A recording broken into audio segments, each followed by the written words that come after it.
I'm in Santa Monica, California, and I've been thinking about something that I think is very important in language learning, and that is beginner's mind. In Japanese, it's called shōshin.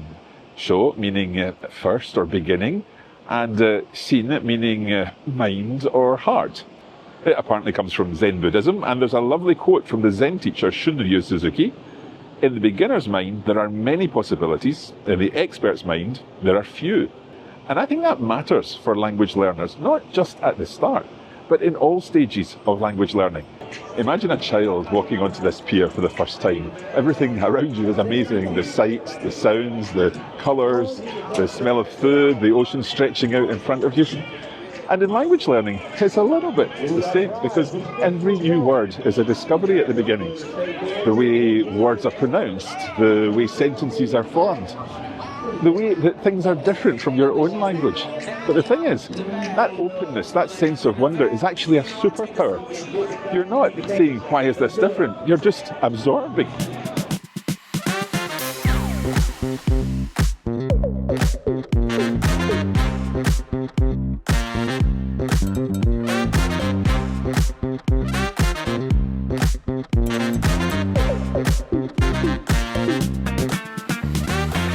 Think about those early moments of learning a language. I've been working on my Scottish Gaelic recently for our Coffee Break Gaelic course. And in Gaelic, one of the first things I discovered was that there's not really a word for yes and no. If someone asks you, Avel Gaelic agat, do you speak Gaelic, or literally is Gaelic at you, then instead of answering yes, you answer ha, which means it is, Gaelic is at me. So you repeat the verb back rather than reaching for a word for yes. Now, something similar happens in Portuguese. Yesterday I was speaking to someone from Brazil, and she asked me, "Você fala português?" So do you speak Portuguese? And I remembered to answer, falo, I speak, rather than just using the word for yes, which exists in Portuguese, sim, but it's more natural to answer with the verb in the correct form. Or think about Spanish. When you first learn me gusta, you realise that you don't like things in Spanish. Things please you. You're not the one doing the liking. It's the thing that you like that becomes the subject of the sentence.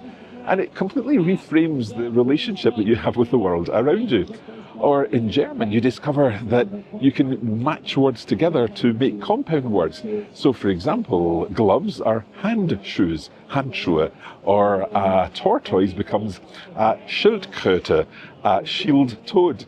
And as a beginner, you just accept this. And that acceptance is what opens the door to learning. But as you get more comfortable in a language, something changes. You start expecting things to work in a particular way. You develop habits. And then when something doesn't fit the pattern that you've built up in your head, it becomes frustrating rather than fascinating. You stop being curious about why something works the way it does and start to be annoyed that things don't work the way you think they should. It's like walking onto the pier for the 100th time. You stop noticing the ocean, you stop looking up at the Ferris wheel. All the magic just becomes background noise. So here's where beginner's mind becomes really powerful. It's not just at the beginning, but also later in the process of language learning, when you bring back that openness. As a French learner, I have known about the subjunctive for many years. I've learned the conjugations, I've learned the triggers when the subjunctive form is used. But recently I've gone back and looked at the subjunctive with fresh eyes. And I've realised that it's not just a grammatical concept, it goes deeper than that. An example might help. If I say, I know that he is there, I would say, je sais qu'il est là. That's the indicative, it's a fact, I know something about this. However, if I were to say, je veux qu'il soit là, there I'm saying I want him to be here, or to be there. And that's the subjunctive, because it's a desire that I'm expressing. Or if I say, il se peut qu'il soit là, perhaps he's here, or it's possible that he's here, then that is uncertainty. So French goes further than that. It basically encodes what you know or what you don't know or what you feel about something into the verb, into the word itself. Or Italian, I still struggle a little with knowing which diminutive form to use. That's those little endings like ino or etto that typically make a word smaller.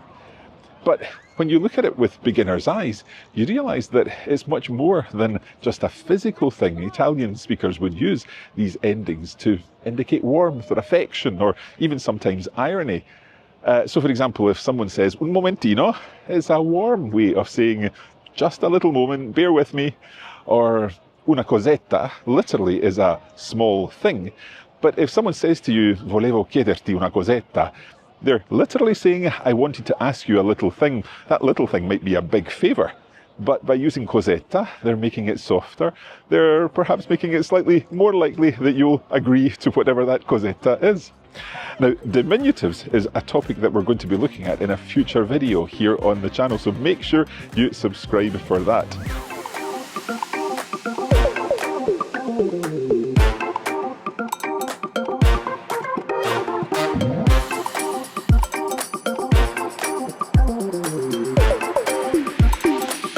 So here's my challenge to you, wherever you are in your learning. If you're just starting out, then enjoy this phase. It's an amazing phase because everything that you see is new. You're seeing it all for the first time. But don't rush it. Instead, let yourself be amazed by how differently one language expresses things in comparison to your own. And if you're a little further on in your language learning, then try to get back to the beginner's mind. Try to open your mind about the things that you're finding difficult, the things that you're finding challenging. So instead of saying, this is hard, say, this is interesting.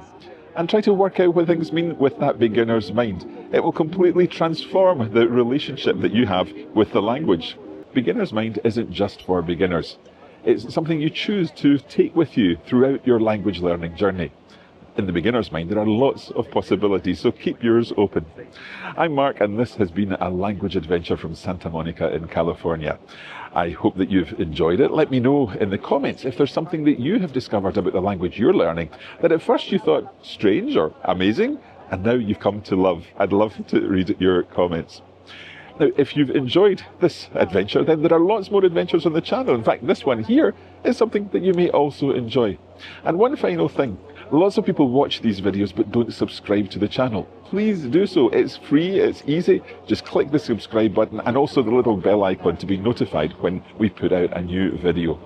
For now, I'd like to say thank you for watching and of course, happy coffee breaking.